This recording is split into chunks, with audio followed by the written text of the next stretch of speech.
Namaskar, we're going to begin in another couple of minutes. Please take this time to settle down. We're going to begin and end with the opening and closing prayers. Today is an interactive and hopefully very interesting session on stress and the new normal.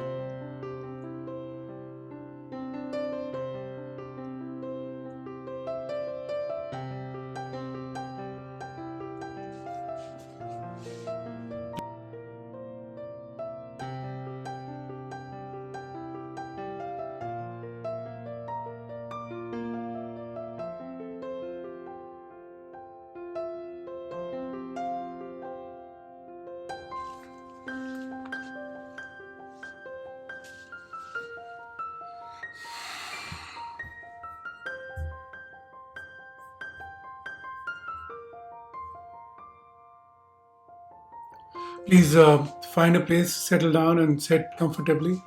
Sitting with your back straight, your back, neck, and head in a straight line. Close your eyes gently and relax the expression on your face. Relax your shoulders. Relax your belly. As you breathe in, let the belly expand. As you breathe out, let the belly return back.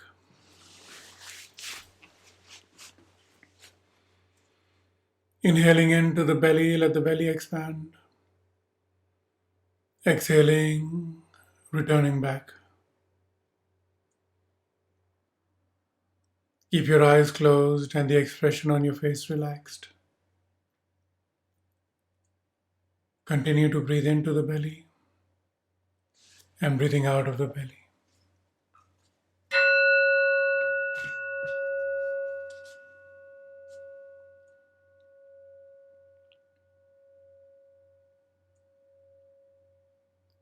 We're going to begin by chanting Om 3 times and then the opening prayers, Sahana Bhavatu. Sitting in any comfortable posture with your back straight, back, neck, and head in a straight line. Eyes are closed gently and the expression on the face is relaxed. Relax your shoulders. Relax your belly. Becoming aware of the belly as you inhale, letting the belly expand. As you exhale, simply let go. Let go. Let go. Bring your palms together at the heart center in Namaskar Mudra. Pressing your palms together gently, touching your fingers together gently, and gently touching the back of the thumbs into the chest. Bring your attention to the hollow space between the palms. Keep your attention right here. We're going to chant Om 3 times and then the opening prayer, Sahana Bhavatu. Exhale completely. Take a deep breath. Inhale.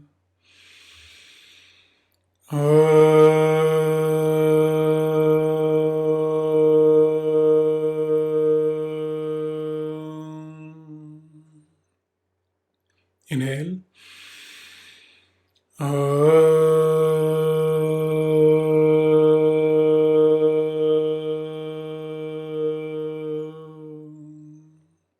Inhale.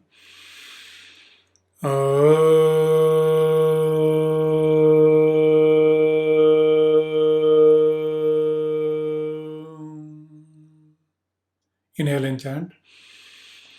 Sahana Bhavatu, Sahanau Bhunaktu, Sahaviryam Karavavahai, Tejasvinavadhitamastu ma vidvishavahai. Om Shanti Shanti Shanti. Hari Om. Now, rub your palms together to generate some heat and then blinking, cup your eyes to transfer that heat and then blinking, open your eyes and pull your palms back like an open book. Namaskar. Namaskar. Today is a presentation session, not as much a meditation session, but I'd still like to know if you can see me and hear me. So I would appreciate if someone could unmute themselves and tell me if you can see me and hear me. Fantastic. Thank you very much. I appreciate it. All right. This is just a fun experimental thing that I'm doing, which is to make sure that we are load on top. All right. We are watching a presentation and you're able to watch my video as well. Today's topic is an interesting topic and one whose time has come, really, which is stress and the new normal. The new normal has been talked about quite frequently since we've switched over to COVID-19 and everyone's sitting at home. I myself wake up every day and I sit right here. This is my work desk and this is my meditation session, meditation room, and my yoga room all combined in one single place. And what's happening right now is really a lot of video calls on Zoom and a lot of doom outside. You look out the window, and all you see is doom, chaos, all sorts of ways the world is about to come to an end. And here you are sitting in the workroom, getting increasingly burnt out, getting increasingly disconnected, and getting increasingly not really enjoying this experience. So I thought today's conversation really should be about understanding how to approach this new world of Zoom doom in the workroom as a yogi. Because, of course, who knows more about sitting inside a room when the world outside is breaking down in chaos, except yogis do. Yogis, that's always been our thing. So that's what we're going to talk about. I have a presentation that we're making, and I will just be talking you through this whole session. Now, I'm going to back and go all the way back to my own educational background, which is I'm an engineer. And in engineering, the first year is really a lot of physics experimentations because the first year is really a recap of the work you should have done in high school but didn't. And so, my favorite memory, one of my memories of that time, is running this experiment in this tensile stress lab where you have a metal wire and you start putting weights on the bottom, weights on the bottom, weights on the bottom. And you keep adding weights until the metal begins to flow and eventually break. And that's where I learned the idea, the concept of stress. It really comes from physics experimentations. The word stress itself, tension, stress, and strain all come from physics. And especially my undergrad as a mechanical engineer, you had to worry a lot about this cable, for example, over here. How much tension can it hold? How much strain can it hold? And what is the response of stress on this particular metal? And the way our science experiments ran at the time, you keep adding weight, you keep adding weight, you keep adding weight, and it has a linear profile, and then it begins to flow, and then it breaks off. And so that's the language of physics. Stress itself is a word that originated in physics because people were concerned about ropes, wires, and all sorts of dangling objects and how much tension they can hold. 1936, and in all this while, in the last 200 years or so, maybe 400 years, the language of science has seeped around into other sciences, from physics to biology, and biology to popular culture, or biology to physics, or biology to physics to economics. There's been a lot of lending from science in very different fields. And this word leapt from physics to biology. And in 1936, a doctor figured out that the same phenomenon of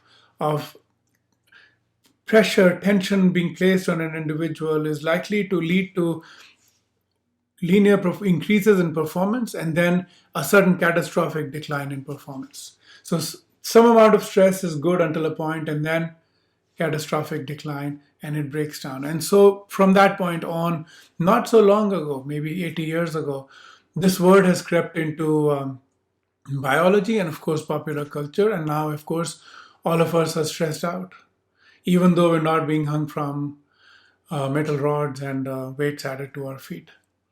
So stress is really a word that comes from elsewhere, but now we've understood it, we've made it our own.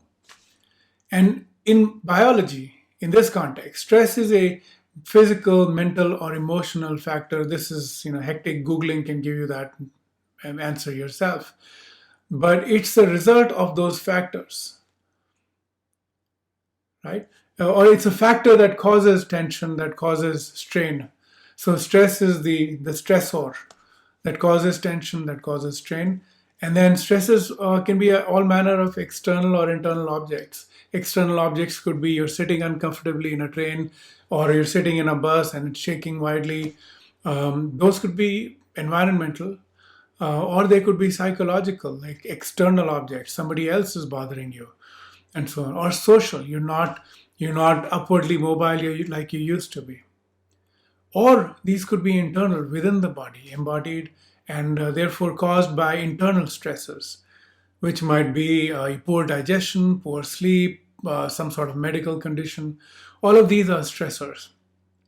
And the interesting part that you need to take down is why we're here today.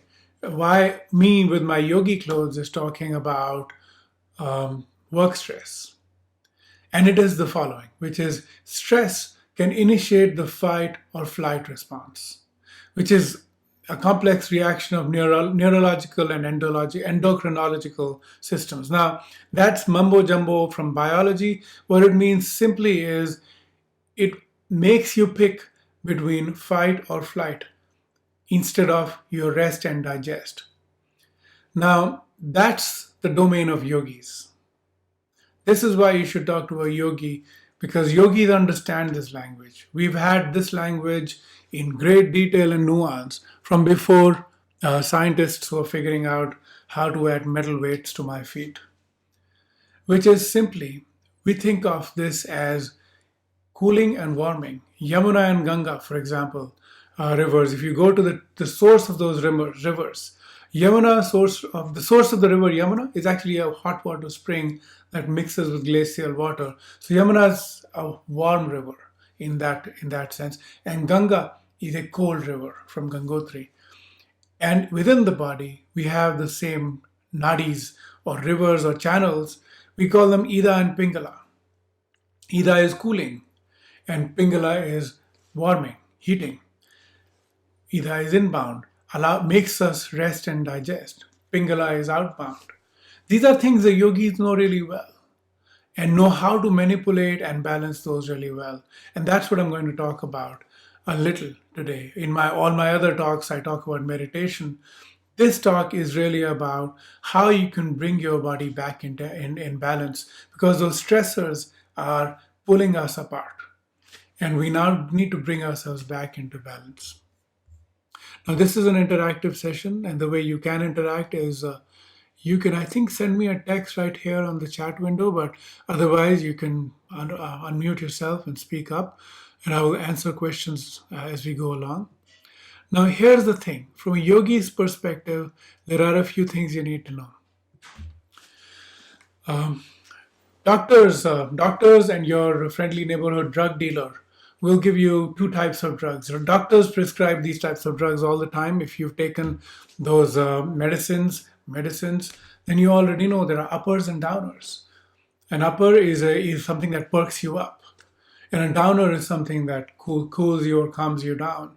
And some cocktail of those is what doctors prescribe, because of course they like to give away medicines. It's how they how the medical system makes money. Maybe not the individual doctor, but prescribing medicines is a popular way of spending money and making money.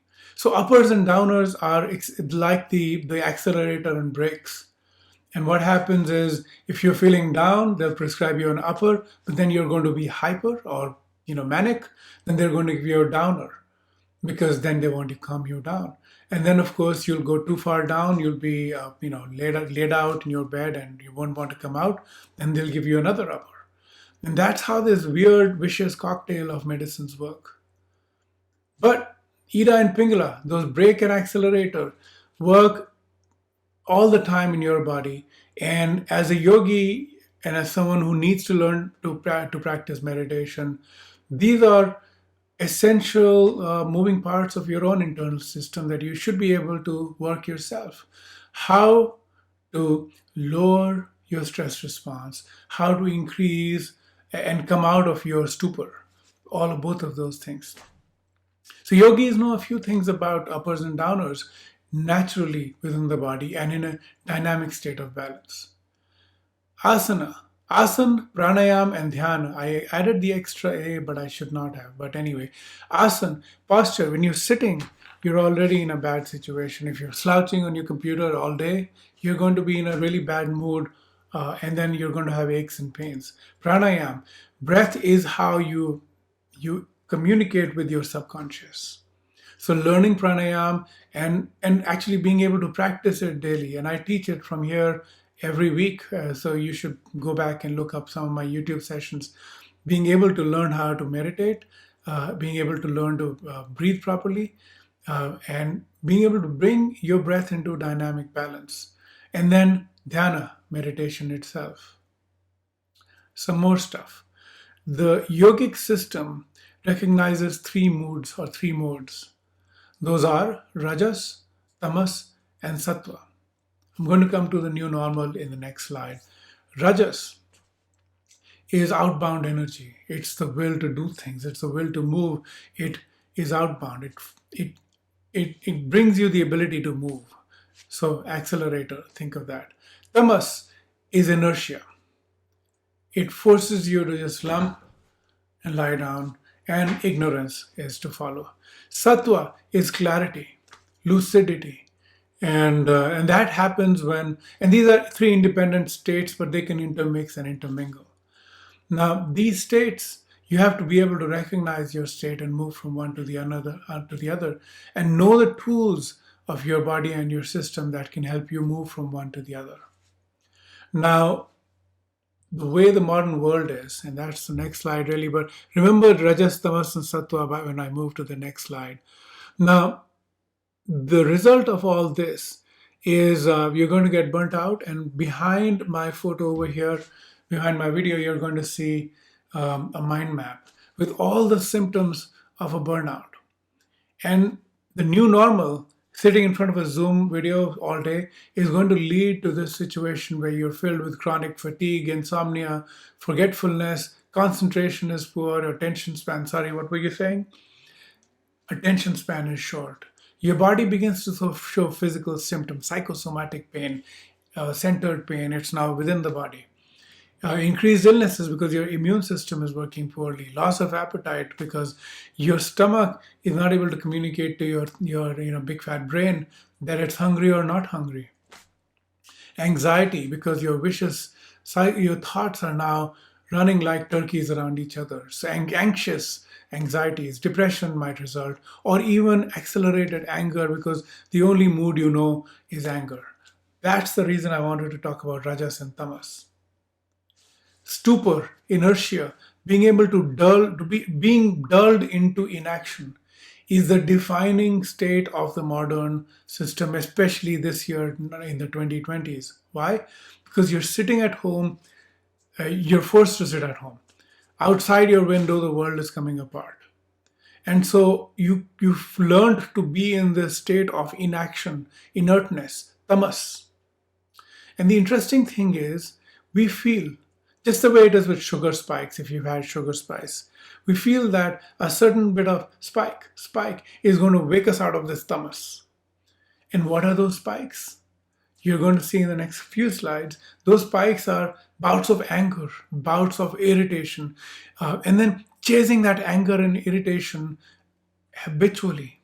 You will see that you're actually hurting yourself immensely with the lifestyle that most of us have created, which is scrolling for bad news, scrolling and consuming more and more bad news, because bad news, anger, and outrage is the only way we can feel a little bit of activity and come out of our tamas. But the net result of this spurt of activity is exactly the opposite. It's just like your coffee or your sugar rush. Your sugar rush is your sugar is absorbed, glucose goes into the bloodstream, glucose, lots of excitement, and then immediately your liver starts working and immediately a crash. If you don't have diabetes, you're going to have a crash. And the result of the crash is lower than where you were before you had the sugar. Plus, your body is used to, hey, at 10 o'clock, this guy has coffee with, lots of sugar. I'm going to proactively start reducing the glucose content because I'm going to make room for this spike. So your body now becomes duller and duller and duller as a result of a habit. And habits are samskara, which is the next word a yogi's toolkit has. So you see, when you're looking at modern workplace stress, a yogi's response is probably the most complete response that you could think about. Doctors, they may be psychologists, may have one perspective, they might be other medical doctors, they may have other perspective. But a yogi's perspective is one who's understood how the inner mechanism works and is able to guide you accordingly. Let's talk about the modern world now. Again, this is not to dissuade you from going to your doctor. Please go to a doctor, see a doctor if you're having sleeplessness or anything else. I'm just telling you that the systems of how the body works are known more to a yogi than to somebody else. All right. Now, here's a sneak preview of what you're about to expect. But first, let's look at our everyday life. This is you in your night clothes, sitting in front of a camera, very stressed out, with your phone, your coffee, and your cat, everything in one place. Frankly, this sort of describes my workplace, even right behind me as we speak. This is your everyday life now. Why? Because you don't have an office to go to. You're working from home. And you've got into this habit. You're now simply um, used to this sort of habitual situation. There are 5 things I will talk to you about. 1 is rhythm. 2 is outrage, which I've already talked about a little. 3 is connection. 4 is training. What is the 5th thing? The 5th thing is bringing it all together. Right? So let's try to figure out how to adjust our lifestyle to the new normal. All right. Okay. First things first. Rhythm. There was a song in the 80s. Rhythm is going to get you. Now, what rhythm are we talking about? The rhythm of high and low, high and low, high, high, high, high, low, low, low, low. Every day, your schedule was like a rhythm. You woke up, you got up out of bed, you got ready for office, you had your breakfast, you rushed out, you drove for 15 minutes to an hour, or you took some sort of you commuted to work. And then you went to office, you met your colleagues, you did one meeting, another meeting, coffee, another meeting, lunch, another meeting, coffee, another meeting, and then you drove back, and then you took a break, and then probably get back on calls. So you had a schedule which had a rhythm. And that rhythm involved doing different textures. Driving, which is a buffer from being at home to being at office. Coffee, which is a break between one work session and another. Popping into your colleagues, which is a break from a high stress meeting that you're about to get into. Rhythm. Everyone had a work rhythm. Now, here's the funny thing. The modern workplace is already deprived of work rhythm. About 15 years ago, I reviewed this, my own blog post from about 15 years ago, that the modern workplace does not have a rhythm.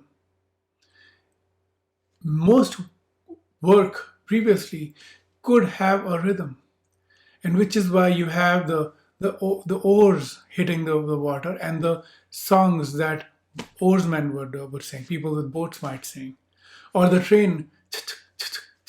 The train has a rhythm, so a driver might have a particular rhythm in which they would sing.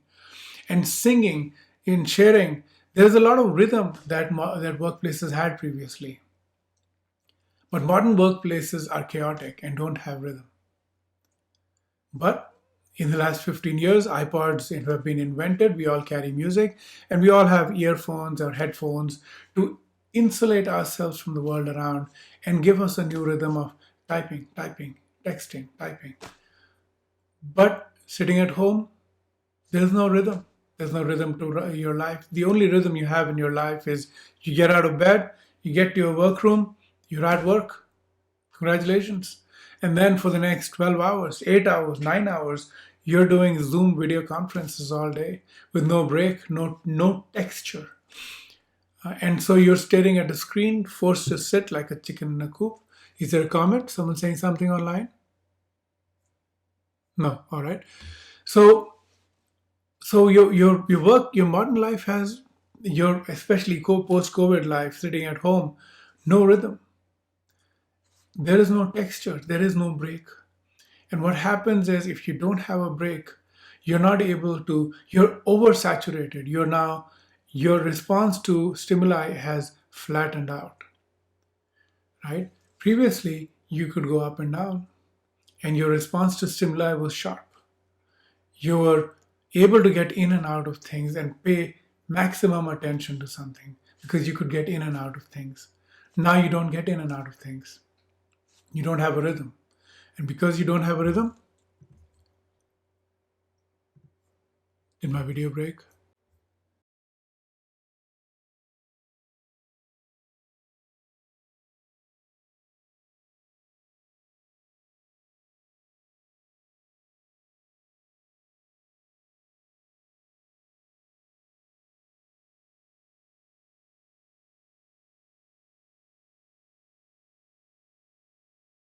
Yes. Checking with people online, can you see my video and hear me? Affirmative? Wonderful, thank you. Yes, we could hear you. Thank you, great. All right, so the first problem that we're having in the workplace is we don't have a rhythm. And because we don't have a rhythm, our problem is that we don't catch a break, and we're not able to buffer ourselves. This physical body in Mrityalok, in this world of death, is designed for saturation. Everything is designed for saturation. You have one rasagolla, one sweet candy, great. Two sweet candies, maybe twice as good. Five sweet candies, not five times as good. And 50 sweet candies, you're already dead. Right? So the problem with this particular life form and every life form in this physical world is that it's designed to saturate. And if you are not able to get in and out, you've saturated half an hour into your workday, you don't have anything to give. You have nothing that allows you to re-engage with yourself and your colleagues. And so the first thing you need to think about is to layer and texture your day. Build rhythm into your workday. Very important. Because if you don't build rhythm into your workday, then you're going to have a very poor response. In a different presentation, I've talked about that. I can cover it later. But having a rhythm is important. Now, in the Hindu tradition, the rhythm is very simple. You have rituals of the day. Most other traditions, in Islam, you pray 5 times a day. Other traditions have other rituals. Follow your rituals. Rituals are a great way of segmenting your day. Morning, you wake up, you do a meditation. Middle of the day, you can do another meditation at noon. Evening, do another meditation. You've built in breaks. You can do prayers. You can go for walks. You have to force yourself to walk away from the screen and texture yourself, because only then will your saturation recede and you have something new to give to your work. So, the first thing we discussed is rhythm. Let's go to the next thing. All right. The next thing is, first we float on top. Great. Outrage hacking. Outrage hacking is an interesting and very, very interesting thing. And it's one of the most dangerous things that is happening right now. It's not new. Humans are prone to outrage by design. Why? Because if you know that there's a lion chasing you and your friend just told you that, you better start running. So responding to bad news is absolutely okay, because that's how you keep yourself safe and that's how you propagate yourself over future generations. But this machine can be hacked. And right now, what you're seeing is machines and machinations designed for outrage hacking. What you're seeing outside in the world around us is a amazing mixture of Machines and machinations designed for outrage. As you sit at home, prevented from going outside, you're looking at the news. And what is the news after all? The news is COVID is coming to get you. The news is protesters are coming and get you. The news is the stock market is up today, tomorrow it's going to fall down and come and get you. The news is designed to give you make you angry and frustrated. Protests. This guy said something and they're fighting this other guy on the TV, everyone's mad, and you're tuning into it and you're consuming more and more and more of that content. And that's where machines and algorithms fit in. The number of people who've been radicalized into radical extremism, which religion, by YouTube is non-trivial. It's a large number of people that have essentially indoctrinated themselves by watching one video on YouTube, and then YouTube algorithms realizing that, hey, this guy watched this one video, let me serve him another. You watch something more, let me serve him another, more and more and more extreme ideologies. And eventually, you're outraged out of your mind. It's the same with machinations. You look at a lot of the protests and a lot of the media and political environment that's going on. It is designed to give you outrage. Why? Because just like the image below mine image, you respond to red, you respond to anger, you respond better to fear and anger than you do to positive stimuli, to love or friendship. And they want a response. So the political environment is designed to outrage us, right? It's designed to make us feel that the world is ending unless we act now. And machines, algorithms have weaponized it to the extent that it's very hard to compete with algorithms. They know exactly what we like, and they're going to find more and more worse and worse content. Remember, I talked to you about saturation. So suppose we have 1 unit of outrage. We have an outrage sandwich for breakfast.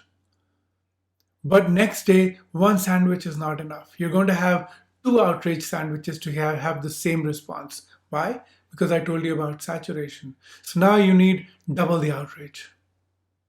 Then you're going to have 5 times the outrage, 20 times the outrage. It's not enough to see one dead body. You're going to show you 20 dead bodies with gore and blood. You see what's happening with Netflix videos.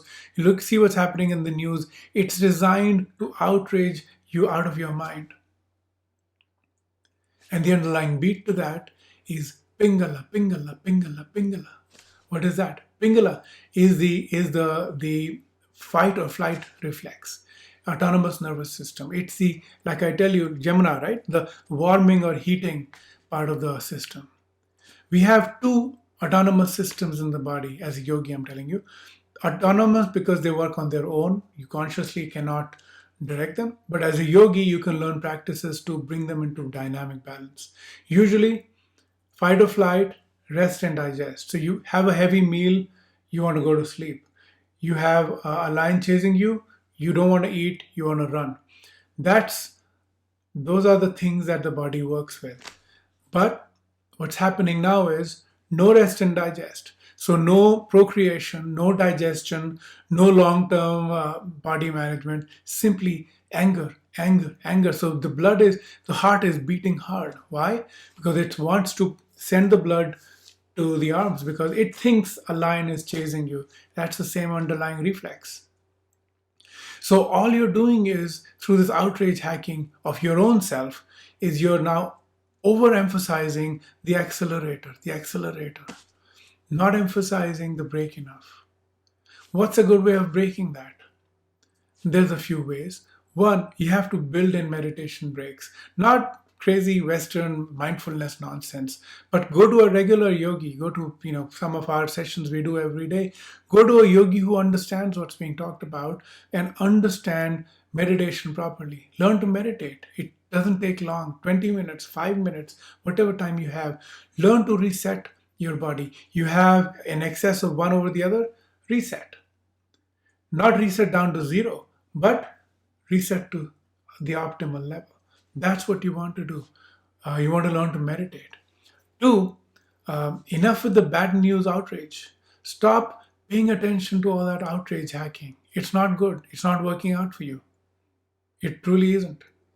You have to train yourself to watch the good news. And what is good news? What could be better news than paying attention to your religion? If you're, whatever your religion, if you're Hindu, go to a temple. There are so many beautiful gods with beautiful stories, great, wonderful, uplifting stories. Kirtan, bhajan. Those are from, I'm from a Hindu tradition, that's what I'll tell you. But if you're from any other religion, go to your religion. You don't need to come to mine. But the important thing is tune into the good news. The good news is the world is actually in many ways getting better than previously. The good news is, like they said, it's not news when dog eats man. It's only news when man eats dog. Weird stuff is news. But the not so weird stuff is not news. It's happening all the time. Good stuff is happening. So learn to focus in on the good news. Pay attention to your own religion. Listen to good stories and feel good about them. Don't get used to outrage hacking your own self because you're not doing yourself any favor. All right, let's get to the next one. The next one is connection. What do you mean by connection? Okay, connection is where this body previously belonged to other kinds of apes. This body used to belong to other apes. Apes are social species. Humans are a very, very social species. And when social species spend a lot of time taking out ticks from each other's bodies and eating them, grooming each other. They keep very strict record of who's groomed whom, who's been nice to whom, who's shown teeth to whom. All of those things monkeys are very, very aware of. Humans are aware of those things ourselves. We pay attention to a lot of this stuff. And I'm guilty of this myself. I'm very business-like. I did an engineering. I did India's #1 MBA program. So obviously, I'm designed for optimization. The problem with optimization is it doesn't have any time to do this stuff, which is grooming each other, spending time with each other, picking nits, helping each other, being nice to each other, paying attention to how the other person feels. That doesn't lend itself to optimization, and neither does today's workplace. Because on a screen, you don't know what I'm really feeling. You don't know how you haven't. We have this is misspelled. It should be embodied intelligences. We embody our entire body feels. It's not just our head or our heart. Our entire body feels the other person. You can feel a presence when you feel nice in presence of someone. You feel it viscerally in your body. That we don't have the ability to do that on the screen. We have only visual cues, and there's a time lag and audio clues. It's not really effective. So it reduces our humanity. It reduces the amount of engagement we have with each other as a human being. And being social is a core part of our build-up. We're a social species. There's no confusion about it. And because our intelligence is embodied, because we're unable to express that part of our intelligence, we feel the lack of that connection. That lack of connection reduces the amount of joy we feel. On video with group calls, you don't have time for banter. You don't have time for jokes or talking about the weather or whatever nonsense, sports or whatever. You have no time to exchange pleasantries with each other. And so there isn't any time to engage with each other, no grooming. Monkeys spend between 33 to 45% of their time grooming each other. And that reduces their stress. If a monkey does not groom or is not groomed, it's a very stressed monkey. It's the same with us. If we don't engage with other humans, we're not going to be very happy. We're very stressed out. And our ability to intuitively engage with each other is hampered because of this poor medium of a computer screen. And therefore, there is a resultant harshness in life's experiences. There is a clear and obvious lack of joy or ananda, as the yogis say. And this harshness plays into everything else because now you're coming with a big chip on your shoulder. You're not happy, and there's no one you can talk about. And this lack of connection is reducing our own humanity and our own connection to our own selves. So what's the antidote for that? Is to go out and talk to people. You can't shake people's hands. You can't hug people because, of course, social distancing. But you can engage with people. You can wave to people. Go out and people watch. One of the greatest joys of slower lives is you can sit at the town square and just watch people go by, and that's relaxing. Oddly, go watch people, go outside, take a break, and engage with people. And somehow, on even on work calls, try to joke, try to engage with people in a way that allows you to reveal your humanity, and not just treat each other as a machine with work to do. So that's the third thing, which is harshness. And the fourth are these, my favorite Japanese monkeys. They're great. Now, train your mind. The problem that I've hopefully explained to you so far is we have hacked ourselves into unhappiness. We have trained our mind to be distracted. We have trained our mind to not pay attention to beauty because we're all work, work, work. And we have trained our mind to be out of rhythm, not appreciate art. We just work, work, work. And just the way you've trained yourself into um, this mechanical paradise of no music, no art, no beauty. Just the way you walked into this trap, you can walk yourself right out of this trap. And just like this friendly monkey over here, you can train your mind back to focus on beauty. Why? How can you do that? By once again taking breaks in your workday and listening to music. Not just listening to music, but listen to soulful, harmonious music. Don't just listen to music, sing alongside, because when you sing, you breathe slowly. When you breathe slowly, your heart knows that it's okay, and the rest of the body realizes that you relax, and you have a relaxation response going through the body. Don't just sing a harmonious song, dance, feel it inside. And a good way older cultures did this was through kirtans, was through bhajans. I talk to people all the time, and I live in the West. I'm as hyper educated as you can be from my country, and so people assume that I will have nothing to do with it, and they feel odd that I'm telling them to go to a temple, participate in a kirtan. They think it sounds um, um, weirdly antique or out of fashion. Fashion has nothing to do with it. It works. It works. You should try it. But you can't just go and listen to it. Sure, you can listen to it and you get maybe 2 units of joy out of it. But go out and sing and dance. And if you have tears of joy coming out, so much the better. Because when you have those tears of joy, your heart lightens up. And when your heart lightens up, everything lightens up. So listening to kirtan, participating in it is a great way of doing it. You may not, what if you're atheistic? It's not a problem. What if you don't believe in my God you want to have, and your tradition does not have kirtan? No problem. Sing to something else. Sing to whatever you want to sing to. Sing to whatever your heart wants to sing. But something that inspires you is better. Pay attention to art. Look for things of beauty. Just try to distract yourself with something joyous and have fun. Because when you're having fun, that fun doesn't just stay in one aspect of your life, that fun overflows into the rest of your life. And finally, the fifth item I was talking about, and the last item on this screen, is simply this: rules are much, much, much greater than willpower. What does that mean? Now, I'm vegetarian. And when I go for lunch with friends, they ask what I'd like to have. And the more choices you have, the more willpower you have to engage, because you have to say, oh no, I want this, but I also want that. And I think I also want that. I have too many choices.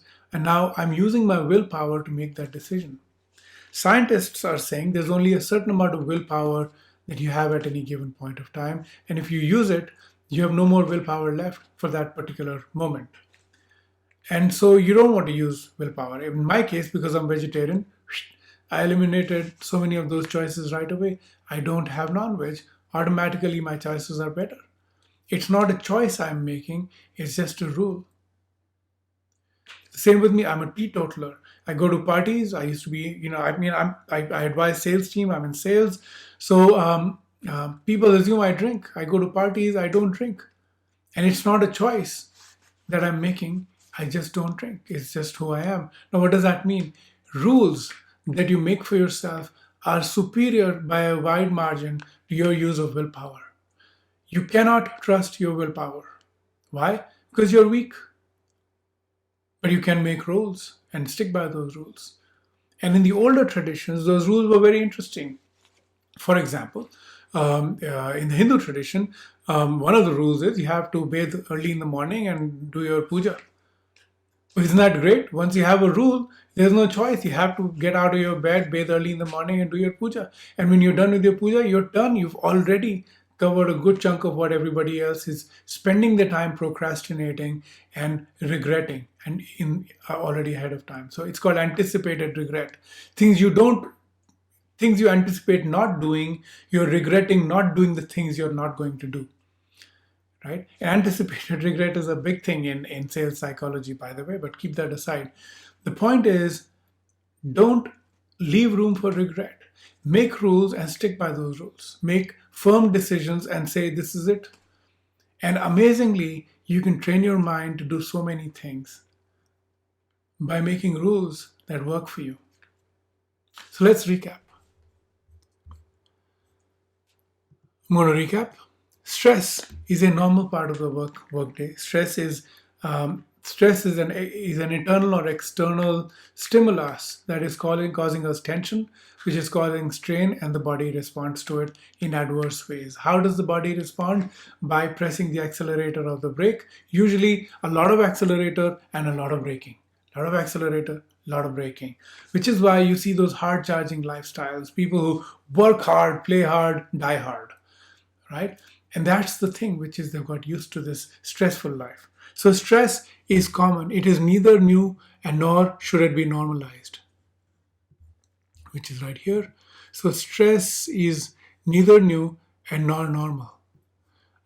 Stress is built into the human psyche, the human physical makeup, and human spirituality, and so it's not new, and it's not normal. You should not be stressed because under stress you always make the wrong decisions. You have lower volumes of willpower, you have lower energy, and you have a lower ability to influence other people and choices. So in general, you don't want the new normal to affect you. Is there a question on the bridge?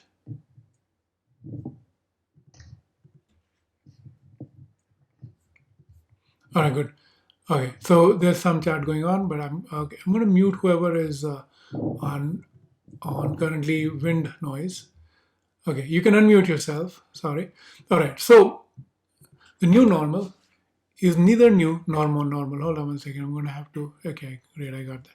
Okay, the new normal is neither new nor normal, and you shouldn't get used to it. The second thing is the next set of things that we discussed today are this, which is yoga has a lot to say on this topic. And we talked about rhythm. Build a rhythm for yourself. Even though you're working from home, give yourself breaks and buffers. Don't just overschedule yourself. Just because you're, say, working from home, don't give into the guilt that, hey, I may not be working enough. Let me just overclock. You can't overclock. Your brain's not going to handle it. So give yourself breaks. Breaks are how you get back to work. Next is outrage hacking. Be aware that machines and political machinations, everyone's trying to outrage you into stupor. Don't give in to the outrage. Give yourself breaks. Learn to meditate. Learn to focus on the good news. Learn to have a spiritual practice that will allow you to not be outraged all the time. It's not good. Connection. Remember that we were monkeys previously, and therefore find the way to connect to your fellow colleagues, your people at home, people on the street. You can't touch them, but certainly you can touch them with your heart. And then train your mind. You can train out of distraction. You can keep track. You can focus in on beauty. You can train on art and things that make your heart flow. And finally, accept a set of rules that will allow you to not use your willpower on nonsense items. You go to the coffee shop and they want to know what coffee you want or what bread you want and whether you want it white or wheat, or do you want butter or not, or do you want decaf milk or 2% milk. Too many choices. You've already, by the time you've ordered one cup of coffee, you've used all your willpower reserves for the day. Don't do it. Just say, this is the coffee I have all the time. It doesn't make any difference. and that's it. You've saved your willpower. Go use it on something useful. And that's the talk. That's all my talk today. Now I'm going to pause and see if you have any questions for me. You can unmute yourself, please.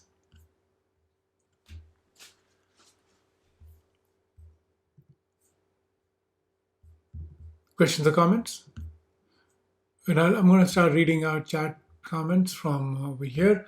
So Anandji is saying that stress is contributed to by a lot of the negative news on COVID, which is that we are told that COVID cases are now 500,000 and people are dying, dead bodies on the streets, all sorts of stuff, right? But as Anandji says himself, um, the death rate is very low. It's not that high. Even if someone has COVID, odds are that they're going to live. So you should worry, but you shouldn't over worry. It's not going to kill you for the most part. So that's just COVID. But it's the same with everything else. Everything is just designed to outrage you and get you angry and frustrated. But there's no need to. Until something happens immediately to you, you don't need to give in to all that fear mongering. It doesn't help anyone. Plus, the more fear you have, the more at risk of infection you are, because your immune system, because it's linked to your inner system, like a yogi would tell you, your immune system, because you're outraged and angry and fearful and sleepless and hungry all the time, of course your immune system is going to be weak. So you're not helping by being fearful. It only makes it worse. All right. Other questions or comments? Gaurav I Yes. think very informative. Thank you so much. Sure. I just wanted to, when I was reading a newspaper about Amitabh Bachchan article on his quarantine, right? I mean, he's been hospitalized. And I was reading, basically, depression crept into me. The fact that he said that, he didn't really see human beings, even the doctors Yeah. and their PPEs, right? He couldn't recognize the faces and whatnot. Has literally, had me shivering. Yeah. A personality like him going through that and mentioning it, and just imagine what the common man would have gone through those 14 days of ordeal. Yeah. It's the more we think. Thank you, Anandji. The more we think about it, the worse it feels. And these PPE images of doctors in spacesuits with all vacuum cleaned hospital beds and distance and never going to see your family again. All of those things are terrifying. And because we're an empathetic species, you hear about Amitabh Bachchan and you feel it here in your heart as if it's happening to you or someone you love, because of course you love Amitabh Bachchan. But more importantly, you feel it as empathetically because that's who we are as a species. We're an empathetic social species. So if it's happening to somebody else, it hurts us. That's good. That's a good sign of being human. But overexposure to that news is not helpful. And I agree, it's very dehumanizing. Just thinking about people in those PPEs and walking around and no connection and tubes and machines, it's not a good scene. It does not make for a good look at all. Thank you. Other questions or comments? Hi, Gorakh. This is Ashish. Sure. I had a question. In the good old days when we used to take our cars, go to office, and come back, that those commute were disturbing because you're in the traffic. But they did provide a nice demarcation or a nice buffer, if you call, between our working life and home life. And nowadays, those demarcations are gone, and in that process, you feel like you're always carrying that burden. Anything you suggest we do to artificially create those buffers? Yeah. Thank you, Ashishji. That's a great question and comment. I agree. I used to hate commutes. I mean, I commuted forever, and I would hate the commute with with my innards. But of course, we had coping mechanisms. I had podcasts, I had my kirtans. I would sing in my car, and those were great buffer. It was a good break from one setting to another. Uh, a good way to buffer your workday is to maintain a schedule. And For the times that you're in quotes commuting, go out for a walk and say, I'm commuting to my work. Just because your bedroom and your office are one door apart doesn't mean you can't walk out and go out walking. That's one. Two, when when you take a coffee break. Don't just have coffee at work and watch some screen and doom scroll. It's called doom scrolling when you're reading bad news one after another. Don't do that. You don't need to, right? Or take a break, do something else, laugh at something. Yeah, that's another one. Another thing I've done, and I've put out a yoga nidra recording. But if you know what yoga nidra is, you could do deep relaxation from any of the yoga sessions we do. 15 minutes, and you're able to completely relax and tune out of all the work stresses and back into your physical body. Yoga Nidra is a great thing for the evening when you're done with your work schedule. And the minute your calendar stops, close your machine, turn on your yoga with Nidra recording if you have it, and just go for 15 minutes. Go for a walk inside. It's very therapeutic. Thank you very much. Sure, yeah. If you need, I can send you a half-hour yoga nidra recording. It's somewhere That'll be awesome. on the internet. Yeah, Thank you. I'll send it to you. Sure. Other questions or comments? Yeah, Gauraji, okay, thank you. Gauraji, I was just thinking about this, the whole idea of expending your free will. Is it right to think that you are spending free will when you are trying to resist something? I mean, how about choices where you are actually happy making those choices, right? I mean, how about you go and you have a buffet in front of you and you're actually happy that there are 10 dishes out there and you're happy with all of them, right? And you're actually excited about it. Yeah. Back in Africa 205,000 years ago, you went to a tree and it had a red apple or a red tomato and a green tomato. You had a choice and you picked the one that was ripe. Having two or three items for choice is not a problem. There's a famous marketing book called The Paradox of Choice, which is simply says that more choices is not always better. So there's the curve like this. Few choices, great. More choices, worse. So if you go to a store and you have 200 of the same type of items, you're paralyzed by those choices. And so a lot of good stores now, there's a lot of science to this. So Sheena Iyengar has a book on that. And now you don't want to be presented with too many choices, which is why people like to go to Costco over other stores. There's not too many choices. There's one or two of the same item, and it's the good one. You take it, you're done. So choice is overrated. Choosing is overrated, and don't spend your choosing on random things. Frankly, when I go to a restaurant and they say, "What would you like to have?" I don't know what I'd like to have. So I usually my answer is, "What do people have over here that's vegetarian?" Or my other answer is, "What do I look like? I feel like having." And they'll look at me quizzically. They'll suggest a dish. I'll say, "All right, go bring it," because what do I know which dish is better than the other? But the choosing fills me with regret about choices I didn't make. Why would I waste my energy on that sort of nonsense? Choosing is overrated. Some choosing is good, too much choosing is not good. So choose what you want to make choices on. Yeah, that makes sense. Sure. There was another question, a lady who was saying something.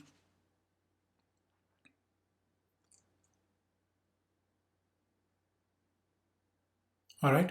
If there are no questions, let's bring this session to a close.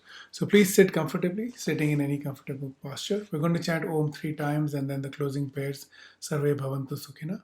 So sit in any comfortable posture with your back straight, back, neck, and head in a straight line. Close your eyes gently and relax the expression on your face. Bring your palms together in Namaskar Mudra, pressing your palms together gently, touching your fingers together gently, and gently touching the back of the thumbs into the chest. Breathe into the belly and watch the belly expand. And now bring your attention into the hollow space between the palms. We're going to chant Om 3 times and then the closing prayers. Exhale completely, take a deep breath. Inhale.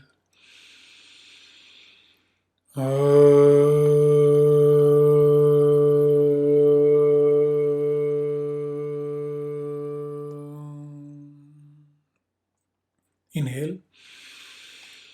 Inhale.